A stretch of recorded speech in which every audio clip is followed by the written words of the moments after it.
பார்த்தேன் கண்டிஷன் எப்போ சரியாக வரணும்.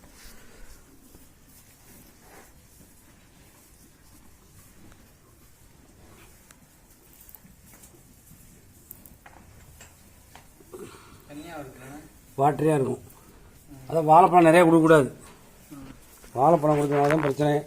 வாழைப்பழம், தயிர் சாதம், பொங்கல். ஆமாம், அதெல்லாம் கொடுக்கக்கூடாது. சோறு, தயிர் சாதம், பொங்கல், வாழைப்பழம், பலாப்பழம் கொடுத்துடக்கூடாது. அன்றைக்கி ஒரு நிறையா வாழைப்பழம் கொடுத்துட்டாங்க. வயிறு கிருமி இன்ஃபெக்ஷன் ஆகி மடியில் வந்து இறங்கி மடிவுக்கு வந்துடும். விஷக்கிருமி டெவலப் ஆகிடும். ஆமாம், இதெல்லாம் வந்து கட்டி வச்சுக்கல எப்போதும்.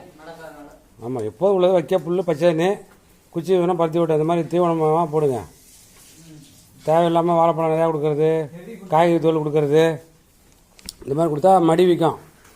மடி வீங்கிக்கும், வாழைக்காய் மாதிரி வீங்கிக்கும், நெறிக்கட்டிக்கும், தீனி சாப்பிடாது, அசைப்படாது, பால் சுரக்காது. புரியா இல்லையா? தொடர்ந்து ஒரு 5 நாள் ஊசி போகிற மாதிரி இருக்கும். பார்த்துக்கிட்டு நாளைக்கு ஃபோன் பண்ணுங்க. தீவனம்லாம் சாப்பிடுதா வைக்க சாப்பிடுதான்னு கேளுங்க. புண்ணாக்கு மட்டும் போடாங்க, மீதி தீவனம் வைங்க.